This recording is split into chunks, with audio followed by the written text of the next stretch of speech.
What's up, Bulldogs? All right, it's been really hard to make this video. I've tried to start this video a couple different times, but this is going to be a really long video, and it's going to be really deep. So if you're not into a long, deep video about psychology and my internal psychology and how to deal with some of the hard things in life, then you might want to skip this video. All right, so I got an email from a gentleman who responded to my video on the I'm Not Doing So Great, Real Honest Truth video, and he had some criticism, okay? And this is what I'm going to read in this email. Now, I'm going to read this email. He asked me not to publish it anywhere because it was private email. So I'm not going to use his name at all. I'm assuming that it should be fine as long as I don't use his name. But there's some really good content in here, and I really wanted to address this stuff. I was originally going to just record a video just for him, but then I realized that this is probably good to just address in general. So without further ado, he says, I've been following your work for a long time, and your latest video, I'm Not Doing Great, Real Honest Truth, surprised me.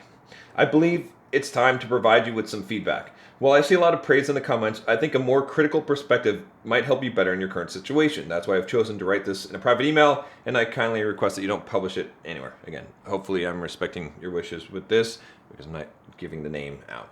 All right, he says, number one, your latest video seems to be affecting your current business and identity negatively. Okay, authenticity is crucial, and if you lose it, you may come across as merely a theoretical thinker. And I agree with that. I think that's very true.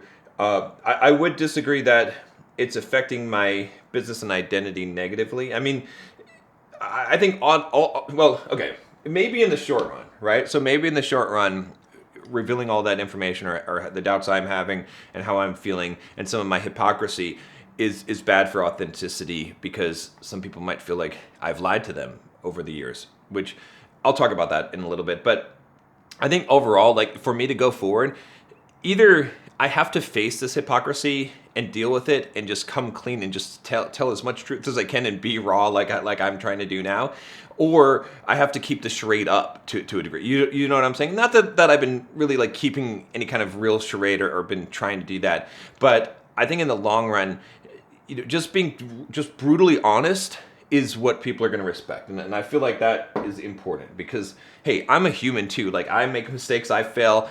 I've done a lot of questionable things in my life, let's say, but I've also accomplished a lot of things, and I've figured a lot of things out, and that's what I'd like to share with you guys, and that's what ultimately why I started making videos, was to share these things. All right, so I don't want to spend too long on every statement, but he says here, some examples in the past, you mentioned never taking any supplements, but now you discuss numerous pills. So that's true. I never really said that you can't take supplements. Honestly, like, if I'm just being totally honest with you, I think that the only effective supplements are protein powder and creatine. And sometimes I doubt protein powder if it's actually absorbed by the body, but creatine is definitely effective. Now, do I take other stuff than that?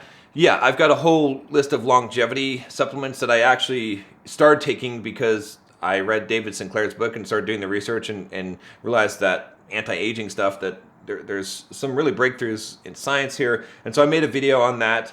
It was a sponsored video, or it wasn't really a sponsored video because it was just, I had some affiliate links in there for Merrick Health and for dontage.org, which I feel like those are really good companies that, like, I just bought the stuff myself from them. So But yeah, to talk about this again, so basically, what am I taking now? I went through the list in the video, but I am taking some basic supplements. I'm taking creatine. I am taking like a vitamin D and K2, fish oil, right? Stuff that's not really like supplement, like it's not going to get you buff or anything. It's just kind of just to make sure that my levels are good and everything. It's probably not necessary, but it's just kind of like just in case, right? Just like taking a multivitamin or something like that. And then I do have a, not the blood pressure medicine, but the cholesterol, I forget what they call it. I can't think of the name of it now. But I am taking a statin. Yeah, I'm taking a statin just because the research and the science on that show, if you look at Peter Attia's book, The Outlive, he talks about a lot of this stuff. And so I implemented some of these kind of anti-aging protocols. I am 43 now. So that is part of it. As far as the TRT, that's something that, I've always been against any kind of TRT or supplement or steroid type of usage, I still debate it, right? Like I'm still, part of me wishes that I never got on TRT because I built an amazing physique without any kind of supplementation, without doing TRT or anything like that. But on the other hand, there's so many pros to an older guy taking this and boosting his testosterone levels. And also at this point, it's like, once you get on something like that, you really can't get off of it, at least not very easily, and does it really even make sense at this age? So I have some debate on that, right? If you're younger, I would definitely advise don't take TRT or anything like that. Just I was able to build, and you can look at my old videos and you can see what an amazing physique I was able to build just naturally, right? Completely naturally, right? Now TRT, is that natural? No, it's not natural. So is my physique a lot better with TRT? No, it's actually worse. I was looking at some of my older videos and I was like, damn, man, I want to look like I did back then. I'm not too far away from it, but it just, so that I get that though. I get the whole thing here. So, again, I'm not trying to plug a bunch of supplements and stuff like that, but I do think that the anti-aging stuff is smart and to look into it. And what I tell my coaching clients, my one-on-one coaching clients, is I'm like, look, it just makes sense, right? To like, maybe it doesn't do anything. Maybe these anti-aging things don't, but there's like, why not, if you've got the money, do it? Because if it is right, then you'll be ahead of the game, right? So, and in a few years, I'm sure the research will come out and we'll know where we stand with those things, right? So, anyway, too much on that point. Let's go on. All right, he says you've previously built a strong physique. Okay, you've previously built a strong physique. Now you just do 2 45-minute gym sessions a week. It's hard to believe that a person in their 20s could achieve the physique you have with only 90 minutes of gym time per week. Okay, so this one, I get it again, right? So I actually only do 2 gym sessions per week of about 25 to 30 minutes, not even 45 minutes, full body. Now, I was skeptical of this, right? Now, again, I don't want to go too far into this, but the science does show, all right, that if you were to do the approach I was doing before, where you're doing, let's say 3 times a week of 3 sets, like a lot more volume, right? At one point I was doing, lifting 3 times a week, Monday, Wednesday, Friday, and 2-hour sessions. I did some videos on this. I built a really good physique doing that. However, so the science shows that is probably more effective, but it actually shows that the effectiveness between spending all that time in the gym and doing what I'm doing now 2 times a week, or even 1 time a week with the full body doing to complete failure, is almost as effective. So why spend 4 or 5 more hours in the gym than necessary every week, okay, on aesthetics really, when you can get away with a quarter of the time, right? Like literally an hour a week instead of 5 to 6 hours a week or more, and get pretty close to the same results. Now, I haven't tested this with someone in their 20s, but I have seen a lot of the studies and science that shows this. And if you're really interested in this topic, talk to Jay Vincent. You can find him on YouTube. You can find him on my Instagram too. I'm not selling anything. He just was the one who showed me this, and I was so skeptical because I'm hardcore, like Bulldog Mindset. Let's do this workouts, and I was doing so many workouts, but maybe for me, it's better to just maintain doing this because I'm not really trying to grow. I may try again. What I might try doing is going back to my old style of workouts to see if I'm able to get more growth out of that. And maybe that's the case. And then maybe you go into maintenance mode for a while. Maybe that's the answer. But I really do think, like, if I were starting out today, I would be doing this style of workouts even in my 20s, right? I'd be mostly focusing on diet, and then doing these just all out. And again, it's really hard for me to explain. And I'll do a video. Maybe I'll do a video where maybe I even have Jay come out here to San Diego and we film me in the gym doing the workout, and so you can see that. Or maybe I'll just film one on my own. So, all right. So, but I get it. Again, I get the hypocrisy and the skepticism there, right? It's hard to believe. Okay. You also advise a challenging diet OMAD. However, in your latest video, you mentioned not following OMAD anymore. Okay, and I'm following OMAD now. All right, so you're right. I need to start taking my own damn advice. And I just kind of fell off the wagon with that. And I experimented with some things. Like originally I stopped doing OMAD because I had been training for an ultra marathon, and it was just really, really hard to run like 70-mile weeks and not eat. And maybe in some way I did do a mental justification because I could do that, but I wanted to also maximize my performance for something like that, and didn't want to mess myself up. So ultimately, like, OMAD, does it do anything magical? Not really. It's basically just skipping 2 meals, honestly. Like, and I've talked about this before, but it is good for discipline, right? And that's the thing, is I stopped focusing on discipline in my life, and that I don't know why I got down that path, but it's not a good path to be. So I am back on OMAD, and I think it is valuable. Are there other better protocols to follow? I really don't think so. I think OMAD is kind of the best. So, OMAD plus high protein plus high fiber, and then walking for 30 minutes to an hour a day on an incline, if you can. That's going to be probably the best possible thing that you can do, like if you're just looking to optimize things and optimize your time, plus the workouts, like I said. So I'm really focused on optimizing things now. But yeah, again, like I said, I did fall off the wagon, so good to call me out on that. I appreciate that. Used to advocate not comparing oneself to others and focusing on self-improvement, and yet now you seem to compare yourself to those you've helped and express disappointment if they've achieved more success than you. All right, and I sort of expressed this wrong in the other video. I'm not really jealous of people that I've helped that have grown past me, in the sense that, like, I mean, I could give you some examples, but I don't want to name names here. But there's some really big podcasts that I kind of helped get started, and some people that I've helped do those things. And it's, again, you're right, I shouldn't compare myself to others. It's not even that I am comparing myself to others. Maybe that's a justification. But it's just like, I feel like I screwed up because I didn't focus on one thing, and like I should have. It's more that I saw all these other people that were behind me, and it's not even people that I helped. It's just people that were at the same level as me, or were beneath the level that I was at, and then they grew their channels, or they grew their business. I just literally talked to a friend of mine that is doing $100 million in revenue per year now from his business, which is crazy. It's awesome, and I'm happy for him. But it's just crazy. It's like, what happened? Where did I go wrong? Because I have the drive, I have the Bulldog Mindset. Did I just focus my efforts in the wrong stuff and just have it spread out by creating all these different content and topics?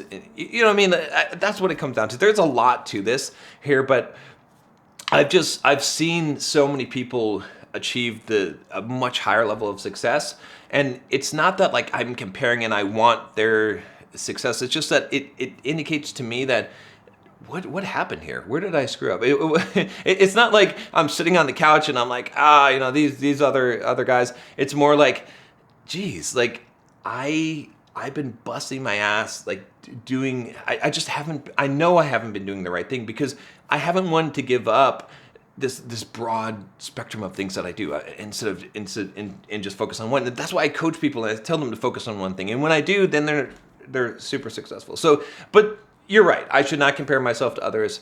And really, the most of the comparison that I was doing that was kind of depressing me was comparing myself to my old self, right? That's really what really was depressing me, which I tell you to compare yourself to who you were yesterday. But I guess you shouldn't compare yourself to who you were a few years ago, because maybe that's not so good unless you have a drastic improvement. I don't know. That's a question that I'm still grappling with, because I don't know the real answer to that anymore, because and maybe I will. I'll discover this as I think about these things. But we got to move on because this email is fairly long. Okay, so okay. You've offered advice on how to be assertive with women and avoid being quote nice guy, but on the other hand, you admit to concealing the truth from your wife for years. Okay, so this one is true, and this one you can definitely call me out on. So. And I think about it this way. Again, some of you guys might say all this stuff is somewhat of a justification, and I can get that. But I'm just telling you, and I'll preface this by saying all of these criticisms are valid, right? I'm just trying to give you the other side of it, because I'm not making hour-long videos talking about all these things, and you guys don't know all my personal life, right? Or what I've shared. So what he's talking about here is, I was giving a lot of advice on dating and picking up women and not being a nice guy. But then in my previous marriage, I was cheating on my wife, okay? I did a whole video on this. It's really hard to explain in this video. Like, that might be shocking to you. If you understand the whole story, then it's less shocking. It's still wrong, right? However, it's weird because the advice I was giving, it was solid advice, right? I was literally going out and picking up girls, and I figured all this stuff out, and I was having a lot of success in that arena. So I knew how to be the guy that could attract and pick up girls, go pick up a girl and sleep with that girl the same night, like, if that's what you want to do. I'm not necessarily advocating that, but I'm just saying, like, I figured out how to do that stuff, and I was good at it, all right? Now, was I lying to my wife? Yes, okay, at the time, right? Was I in kind of an abusive relationship, like a bad place where I didn't really want to be, and I didn't know how to get out of it, and I did the wrong thing instead of just getting out of it and just was like, fuck it, I'm just going to burn it all to the ground? Yes, I did that, yes. It's hard to imagine that I did that, but I did, right? And so does that make my advice about not being a nice guy and picking up women bad or hypocritical? It actually makes it better, right? In the sense that if again, from a moral perspective, what I was doing was wrong, obviously, okay? I feel tremendous, well, not anymore, but I did feel tremendous guilt about it, right? I have resolved that within myself, which is necessary. You can't feel guilty and beat yourself up forever. In fact, you should never beat yourself up, but you should learn from your mistakes, and I have absolutely learned from that. However, the fact that I was able to pull all of those shenanigans off means that I was giving advice that does work for what a man's objective is, and if he's trying to do those things. Now, I have changed my tune. I've learned from that. Even when I was doing those things, I was doing it in such a way that was respectful to the women that I was engaging with, okay?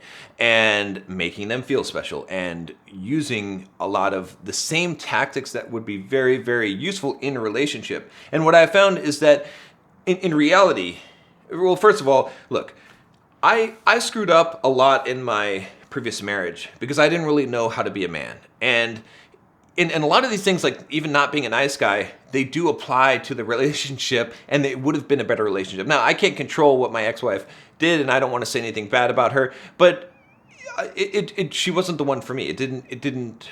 I should have figured that out earlier on, despite my inability to act like a man in that relationship, right? When I did start acting like a man was when I was actually doing the wrong things, right? So I learned a lot of lessons about that, and I can tell you how to screw up a relationship. I can tell you how to make a great relationship as a man, as I now have a wife who we have the most amazing relationship. We're going to actually start a podcast called Better Than Perfect, because I feel like it is better than perfect, and it's from both of our lessons of what we've learned from those things, right? So I don't really know what to tell you about that. It's like, I hate to try to justify my actions, because my actions were wrong, okay? What I was teaching and was not hypocritical in the sense that I knew what I was talking about, because I was actively living that lifestyle. As wrong as it was, you have to admit that it was effective. And so I feel bad that I was lying and not telling the truth about those things. And again, I would suggest that you watch that whole video about me leaving my wife and all that stuff, because it was hard. Like, I don't want to gloss over this, but at the same time, I don't want to it doesn't invalidate all the things that I was teaching men on how to be a man and how to embrace your masculinity and how to be attractive to women and how to stop being a nice guy, right? Like, I get it, and when I came forward with that truth, I knew that was going to hurt my credibility. I knew that. And, you got to take the hit at some time, because I don't want to hide that stuff. I never wanted to hide that stuff, but I did want to explore that part of myself, and I should have done it the right way, which would have been to leave the marriage and then do that. But I didn't do that, right? Instead, I just went forward, and I did grow, and I did learn a lot from that, and I did teach a lot of guys, and I mean, I coached a lot of guys and helped them pick up girls in Vegas, and I did some coaching on that, and that was very successful. So yeah, it's really hard. There's a lot of difficult emotions for me around all of that stuff, because on one hand, like, just being totally honest with you guys, I have a lot of pride in that, right? In the sense that, like, I did accomplish a lot of things in that area and learn a lot of things and help a lot of guys and teach a lot of guys. But at the same time, it's sort of tainted by this fact that, like, how can you be proud of something that was so morally wrong or morally decrepit that you were doing, right? So yeah, there is a lot of conflict, internal conflict with that. And the way I think that I resolve it today is, like, that's who I was. That's what I was doing. It was wrong. That's fine. It doesn't take away from the fact that it was accurate, right? And I've learned my lesson, and I wouldn't do that again. I wouldn't act that way again. And yeah, there's really not more I can say about that than that. Besides, watch the video, and I think you'll have a better understanding, right? And if you guys have some questions, I'm happy to answer some of those questions. I mean, this is obviously, I'm talking about this, but this is a hard subject, and I have spent a lot of time in thought and in guilt and shame regarding this, because I did some things that were not good, okay? And I'm not advocating to do those things, right? So I think that's a distinction. Is, like, there's a difference between me advocating to do the things that I've done versus me saying, like, this is the way, like, what I'm teaching you as far as masculinity and attracting women and what attracts women and how to to have success with women is still accurate. So, all right, that was too long of a of a thing there, but that's a tough one. That is a tough one. All right, so again, and I appreciate being called out on all this stuff. Okay, you've also suggested that depression doesn't exist, but it's a sign that change is needed. Yet you mentioned struggling with it for years without improvement. While I understand your difficulties such as divorce and death, your listeners may face equal or even more tragic situations. How can they follow your advice when they see you grappling with what they might perceive as smaller issues? It appears that you may be unconsciously undermining your, quote, bulldog identity and jeopardizing what you've built so far.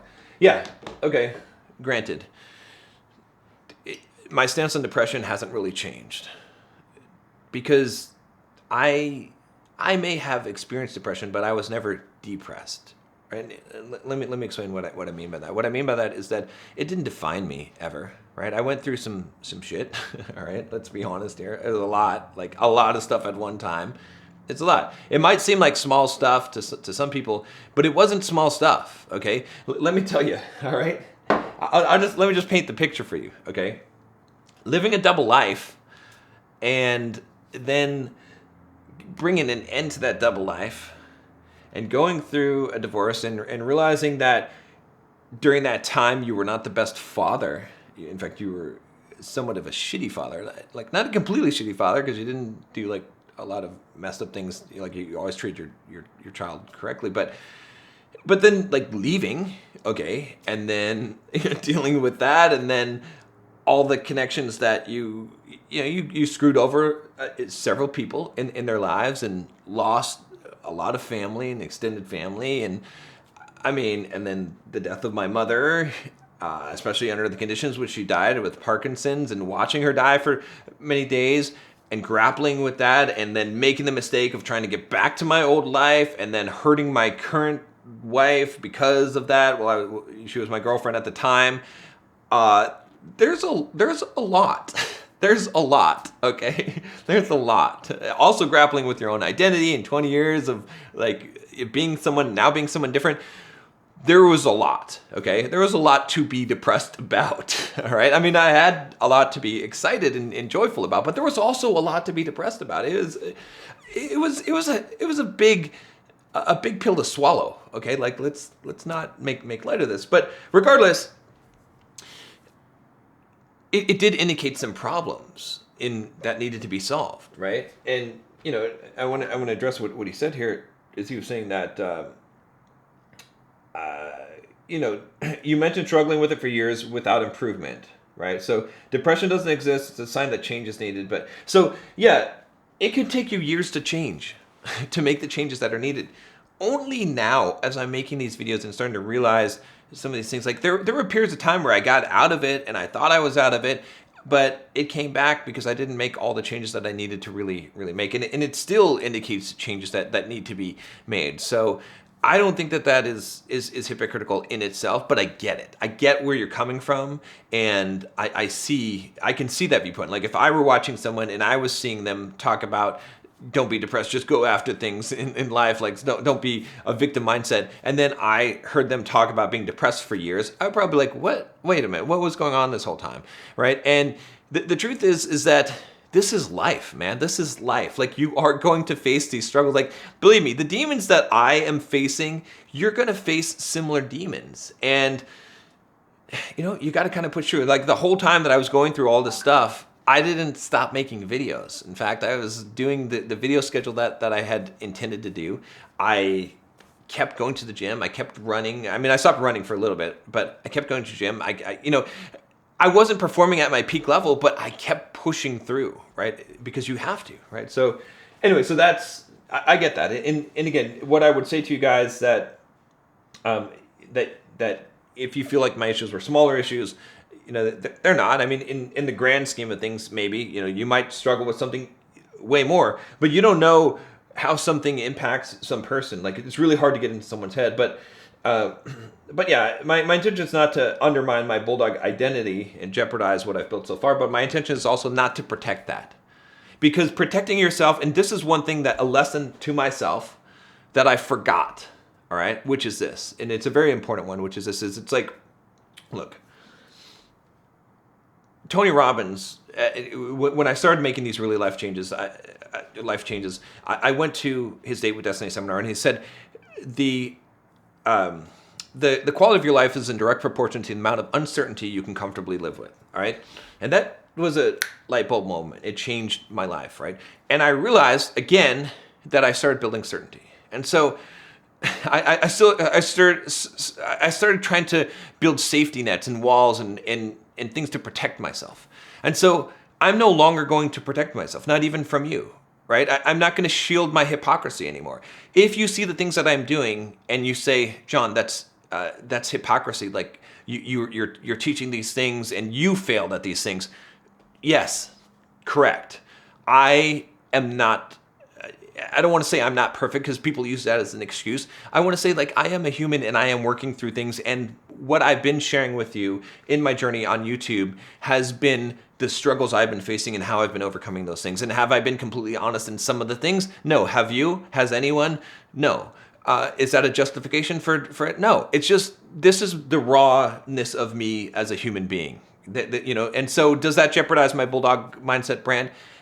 I don't think so. Like, and I don't care because it's not about that. It's not, if you try to protect yourself, if I try to protect the Bulldog Mindset brand and I say, oh, I can never do anything that's hypocritical or that anyone would ever perceive as weak, or then what does it really mean? Like, what is the Bulldog Mindset brand then? Is it just something fake, right? Is it really me or is it not? You know what I'm saying? Like, I have these ideals. There's the ideals of the Bulldog Mindset brand, and then there's the human of the Bulldog Mindset brand, right? And as a human, I am not ever going to be all the ideals of the Bulldog Mindset brand, but I'm not going to lower those ideals. I still believe the things that I say because I try to live up to them. And it's still, again, this is an awakening for myself, is to come back to these things because these things are important, because it is important to not have the victim mindset. It is important to step up as a man and just to do it, whether you feel like it or not, to work without motivation. It is important to put yourself, to put in the work, to push yourself to your physical limits, okay, and to go beyond that. It is important to have a stoic attitude in life. These things are important, all right? It is important to get up when you fall back down, as quickly as possible. Like, all these things are important. Do I live them perfectly all the time? No. There are times where I live them close to perfectly, and I love those times. And I want to get back to those times. And every iteration, I get closer and closer to that ideal, even though I might fall in the meantime. And so, yeah, if this hurts the Bulldog Mindset brand, then it does. But at least it will be an authentic brand. And it wasn't authentic for some time. Like I said, I apologize to you guys because I did start making some just videos, just trying to get views on YouTube because I was trying to safety. Every time that I'm going for safety, every time that I'm making decisions out of fear and a feeling of trying to get safety, I mess up, and it's not good. So, all right, let's continue on here. Number 2, all right, we've got a few points here. He says, it seems you might be going through a midlife crisis where you question, is this all there is? You currently have money, a successful business, a wife, and good health. At this point, many people start exploring new avenues, which you've already done with your new partner. Now it seems you're contemplating changes in other areas as well. This is a normal phase and many individuals experience it. Yeah, I've read up a lot on this. Obviously, I'm familiar with the kind of psychology of midlife crises. Is this a midlife crisis? I don't think really. Not really. I mean, okay, thematically, like in the course of life, is this about the right timing for something like this? Yes. But this all kind of came about from living a double life and now dealing with that and grappling with a new life. There's a lot of other ways that this could have played out. I've been struggling with some of these things for years, heck, 10 years ago, right? When I first, quote, retired, right? Then I was going to live on the beach. I was like, oh, what do I do? Like I struggle with it there. So it's something that I've always kind of struggled with because I still haven't found one thing that I can just put all my focus into. And but I'm feeling it more now with these daily videos. I have to say, like it's just I don't care anymore, right? It's like what I mean by that is like I'm just going to talk. I'm just going to do what I'm going to do, and good things will come from it or they won't. And that's it. So I get it about the midlife crisis and looking for new things. And I've thought about looking for completely new things, but I don't know. I haven't found something that really, like if I found something that really, really lit me up and really I was passionate about, I would go and pursue that thing. But right now, what I really want to do is figure out the business plan and stabilize things and have something that I'm working towards. And we'll see. We'll see what happens with that. But not to say that there's anything bad necessarily with going through a midlife crisis, but yeah, there is this question of like when you have achieved a lot of things and you have a lot of good things going for you, what do you do next? And my answer to myself is you pick a goal and you start going after that goal, right? You pick a really good goal to go after, right? It doesn't matter what it is. And I kind of did some of those things, right? I went and did an ultra marathon, ran a 50-mile race and started training for these things. And that did help in a way, but you have to keep on doing that. But there has to be something deeper than that as well. So number 3, he says, what confuses me is that you've provided a wealth of advice on addressing your various problems and challenges, yet it appears you haven't applied to your own suggestions. Perhaps you could benefit from revisiting your own videos or rekindling your belief in the advice you've given. Yes, 100% correct. And I actually did. I went back through some of my old videos and just some of my old thinking and my philosophies in life and started revisiting those things and rekindling those things. It's hard too. I think part of what happens is that when you start to fall off the wagon, then you really don't want to see the wagon. You don't want to see what you should be doing, and you want to make excuses for it and say, maybe that's not the best thing because it feels hard, right? And maybe you're there as well. It's like when you're not exercising discipline all of a sudden feels really hard, and it's easier to just say, yeah, maybe that's not the best way. Maybe you shouldn't work so hard, right? You've heard people say these things and justify these things. But yeah, I am doing this now, right? I'm going back through and applying my own advice. I'm coaching myself and that's what these videos kind of are, right?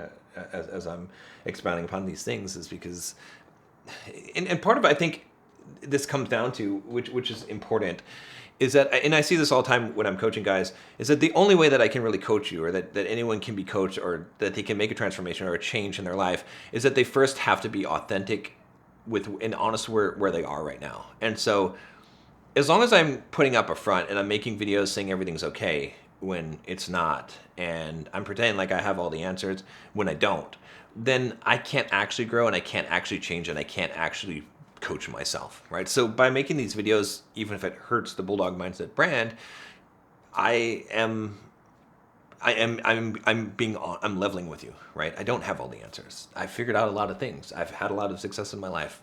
I can help a lot of people. I've helped a lot of people. But I'm still struggling. Life is always going to be a struggle to a degree, and so as long as I'm coming clean, and being honest with that, then I can grow. And I've seen that. This has been very therapeutic doing these daily videos, and I've seen growth already. All right. So he says you're questioning number 4. If you're questioning if your current direction is the right one. This is also a dilemma shared by many who watch your videos. Up until now, your response has been to just do it as a bulldog, even if they don't enjoy it. You know it is very hard. Either it has been easy for you thus far, or the bulldog approach may not be effective, or you may have lost faith in your own method, or you've forgotten that you possess the solution to your own problem. What great wisdom that he has in this one. So true, right? So let me give you my answer to this. Is the bulldog just do it whether you feel like it or not. That's absolutely right. I forget that. I just told my wife the other day, I was like, look, the next time that I am down in the dumps, and I just want you to tell me, do hard work. It doesn't even matter what the work is, as long as you do hard work. I have made videos on this topic so many times. I have said, remind yourself, just do hard work. Because the reality of the situation is, even if you don't like it and you're feeling bad, if you just do the work, if you just put in solid, honest work, you will feel better. And I know it, right? Because that's what I'm doing now, and I'm feeling so much better. So it is a matter of reminding myself the thing. And it wasn't easy for me. A lot of the stuff that I've done, I think there's a lightness of spirit, though, when you put in the work, you just do it for the sake of doing the work, and you put in the hard work, and you detach outcomes from it. You're just like, you do the work for the sake of the work, right? It's just like the Bhagavad Gita, where he says that you're entitled to your labor, not the fruits of your labor, right? So true, right? But when you really, really deeply examine, what does that mean? It means that. It means just do the thing, right? Whether you feel like it or not, and don't attach yourself to the outcome from that. And if you do the thing, and you don't attach yourself to the outcome, it will be easier to do the thing, and you will get a reward and enjoyment just out of literally just doing the work. You feel good after doing things. That's the best way I can describe it. And so, very, very wise for him to say that. He says here, number 5, you focus on picking up girls and dealing with women, or your focus on picking up girls and dealing with women might not be the best choice. Your credibility suffered in your video where you admitted to cheating on your wife for years. Moreover, attempting to pick up girls may not come across as authentic for a man in his 40s. I'd rather go for mindset, but addressing your current situation should take precedence. Okay, so again, there's some wisdom here. I would say that, I don't think my credibility for picking up girls would have been damaged by my admitting to cheating on my wife for years. Again, it's hard to even say that, but I'm saying that a lot of times in this video, so hopefully you give me some grace on this. I've already dealt with those issues and reformed myself as a human being, but it still doesn't make what I did any less wrong, all right? But as far as like dealing with women and being in a relationship, I actually think that, and let me talk about this, is that if anyone understands relationships in women and has learned those lessons in a trial by fire, I do. I feel like I do have a really deep understanding. And let me tell you why. Yeah, and from a surface level, you might say, well, why am I going to take like relationship or dating advice from this guy who clearly did things the wrong way? Well, I started off in my life being I'm not going to say the word, but let's say a guy that had never even kissed a girl, right? That had no experience or success with women, didn't know anything about, like, was basically socially awkward kind of loser guy, like not the kind of guy, again, like a beta blue pill guy, if you want to use that terminology. Again, I hate those terminology, but let's say that, okay? And then I got married, and I didn't know how to be a man in a relationship. I was weak. I got ran over. I had all kinds of issues. So I went through that, okay?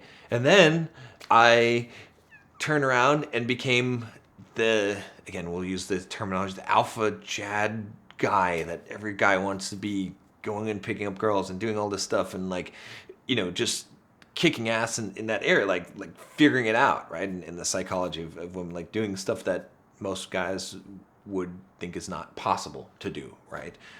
Okay. Now, yeah, at that time, was I cheating on my wife? Yes, and that's also something that gives me experience to know what it's like to live a double life and to tell you not to do that and how to do things properly, because you won't know it until you experience the pain of it unless someone else tells you. So I've been through that. I've been through a divorce.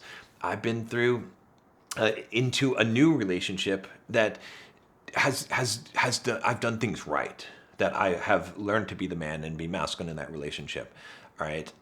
So I've kind of gone through the whole spectrum of things. So if there's something in life that, in regards to women, that I haven't experienced, I don't know what it is. So in a way, yeah, I get it. I get that there's some bad stuff in there for sure, right? But man, if anyone has learned the lessons of these things in life and then has finally figured it out, and I think the success shows in my current relationship. Again, it's been 3 years. It hasn't been 20 years, but it's a really good place. So I don't know. That's what I would say about that. But in terms of the attempting to pick up girls may not come across as authentic for a man in his 40s. It's kind of interesting. It's kind of funny. This is more of a social stigma than anything. But I'm 43 now, but from 38 to 40 or so, whatever, 41, I was picking up girls. I was having more success than I had ever had in my life. Not that I had been trying that much before in my life, but it's not like society might look down on you and be like, oh, you shouldn't be doing this. But you can have a ton of success. Like if you're in your 40s right now and you're single, okay, don't cheat on your wife, obviously. Okay, it should have been someone. I wish someone would have said "duh" to me, but would I have listened? Probably not. But you can go and do that if you want to, and you're gonna have success with it, right? So that's what I can say. It's like don't shy away from that if you are single. Like that's fine. Like it's fine. But I get what he's saying here. I get what he's saying here. Like and my intent is not to teach that advice. Again, if I do a channel on teaching programmers how to get a girlfriend, that's what the focus would be. It's not like to get laid and pick up a bunch of girls. Yeah, there's some of that content in there, like on how to approach and how to do things. Obviously, that's important to know, but it's more, I think most guys just want a girl, right? I don't think most guys want to become a stud of a guy, like able to sleep with lots of women and whatnot. I mean, some guys do, but a majority of guys, I think they just want a girl, right? And so that's what I would teach or focus on, or relationship itself. So, but yeah, I'd rather go for mindset. And I guess this is mindset here. So, but addressing current situations should take precedence, obviously. All right. Number 6, success in one area has limits. You've achieved significant success with the Bulldog Mindset, and you should take pride in that. However, it appears that you may have difficulty reaching higher levels in this domain. Consider someone like Arnold Schwarzenegger, who transitioned from bodybuilding to acting, then to politics, and then even into success training. Do you think if he had stuck with bodybuilding, he would today be more successful than earlier? You could draw inspiration from his journey for your next big endeavor if success is still as important to you now as it was in your 20s and 30s. And it's kind of weird. Like, I'm not really looking to invest into long-term success. Like where I'm at right now, there's a really good book that you should read called How to Die with Nothing. And the premise of this book is that you should sort of balance your life to maximize your enjoyment so that you're not doing too much and trying to save money and not enjoying life, and too much and just blowing money YOLO and screwing yourself for the future. So there's kind of this optimal optimization, and I've talked about this before. But where I'm at right now, it's important for me to optimize. Like I can't really be just building towards the future anymore. There has to be some of that, but a majority of that has to be experienced in living life at this point. Otherwise, it's sort of pointless, right? All the work that you've done before. So, in regards to this, as like Arnold Schwarzenegger, yeah, if an opportunity presents itself to go down another road, I would take that road. But I keep coming back to this one because I and and I kind of have done this a little bit when I'm making these higher production videos, or I did, and I probably will go back to that and writing some scripts and maybe doing some acting in there, but it's got to come naturally, right? I don't want to just cut off everything and go a completely different road. I just don't feel that, and maybe at some point I will feel that. Maybe this chapter will completely close, and I will, but it makes sense, right? But I don't know, I did want to be an actor, but I don't know. Like, am I really gonna drop all this and do that? Like, do I have enough passion for that? That's what I want to do. I could see myself doing that, but I don't see it now. And then he says, number 7, as somewhat unconventional idea for someone focused on success, I have a suggestion for you. Working on building a happy family. I understand you already have one child, so you have some understanding of what raising a child entails. However, having multiple children presents a whole new dimension. Staying faithful to your wife is a lifelong commitment. I saw a lot of mentally tough guys who failed in this, myself included, right? So, but no, there were some real, I don't want to say good reasons, but there were some really significant reasons in which, like I said, you can watch the video on my divorce, where I kind of reveal all that, but I wasn't in the best situation mentally. So while you may think that running marathons, picking up girls, and pursuing a successful career and wealth are challenging, building a genuinely happy and stable family can be the most profound endeavor of all. You'll find that everything else may seem like mere preparation for this real thing. Now, I sort of agree with this, and I sort of don't, and I kind of feel bad that I don't, right? In the sense that I know that's how I should feel. But I don't really. Like, I never saw myself as, quote, the family man. Now, don't get me wrong. I love my daughter. I love my wife. I love the family that we have. But it's also a little bit hard, right? Me and Nicole aren't going to have another kid, for several different reasons. But one of the greatest ones is we just love spending time with each other, and we don't want anything to interfere with that. And is that wrong? I don't think so. I think we have such a good relationship. That's how we generally feel. We could spend every moment together, which is wonderful. It's amazing, right? Another reason, like with the whole family thing, is like it's really hard. With my daughter, she's 12 now. She's split between the two households, right? So it's like 1 week on, 1 week off. So it's really hard to really, to feel like a tight knit family when it's like that. And that's kind of one of the sucky things about divorce is it's like you can't ever. I think a child is deprived of the experience of having what they feel like is a true family, because they have two families, and you can make that argument, and I think we say that to make ourselves feel better, honestly, but if you're really truly being honest about it, they can't really have that total feeling of this family unit anymore, right?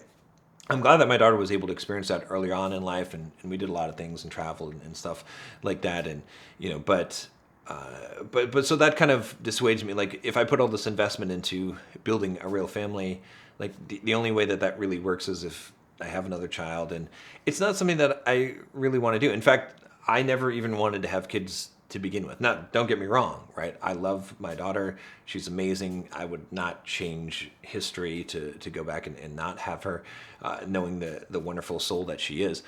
However, if I'm being totally honest, I never did. I didn't want to have kids. I have too many ambitions and things I wanted to do, and that, to me, like being the family guy does not bring me joy. Not to say that I don't enjoy being with family and doing family things, and I love my daughter and I love my wife, but it just was never the thing for me that in fact, I was just talking to Nicole the other day, because we were picking a wedding song for father-daughter dance, and I was a little bit like, wow, like some of the words in the way that a lot of guys describe their relationship with their daughter, it almost seems like a romantic relationship, and I don't really feel that way. I mean, I love my daughter, but she's not my whole world, right? It feels weird to say that, but is that really true? Do really people think that? Or I can't imagine seeing that, right? Again, would I do anything for her? Would I,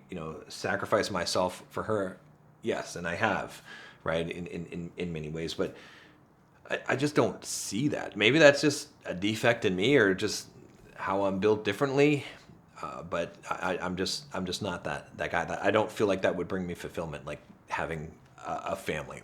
Yes, I have a family, but what I'm saying is that I have a lot more ambitions and things in life that I want to do. And maybe you could call that selfish. I don't know. But I can't lie about that. That is how I feel, honestly. So there you have it. But I don't disagree with this suggestion in terms of, I think it's sound advice. It's just not the advice that fits me at this time, or I think really just fits me in general. I don't think that's something that would ever be totally fulfilling for me. And then, let's see, he says here, I might have been somewhat harsh, but I genuinely appreciate what you've accomplished thus far. Your work has motivated and improved the lives of many in various aspects. I don't see any real reason for your depression aside from the desire for more without a clear path to achieve it. There's some wisdom in that statement there. But what is exactly where a coach, but that is exactly where a coach could help. What would you suggest to yourself? I hope I could be of some help and not cause any harm, which was certainly not my intention. So, no, I appreciate it. I don't, it's hard to offend me because I'm not offended, especially when someone is trying to help, right? Like I said, I mean, I provided a lot of explanations, some would call them justifications in this video, but I still agree with much of what you're saying, right? I did take those things to heart, and I do appreciate those things because we need that perspective from someone else. How does this, even if I have a way that I can talk about these things and how it looks to me, how does it look to the outside? What is the outside perspective? What does someone else see, so that you can see how you're coming across, right? And I think there's a lot of good information to gain from that. So I really did appreciate this whole email. This is why I made this super long video, is because I appreciate this. Like, there was some really good things to think about and talk through. And I figured, hey, if I'm going to think about these things and talk through these things, I might as well just do it for all of you guys to benefit from it. So he did say at the end here, P.S. I watched your latest video where you begin to actually implement what I also suggested, coaching yourself. You might want to consider seeking advice from your, quote, past self. Brilliant. Brilliant. It's true. It's right.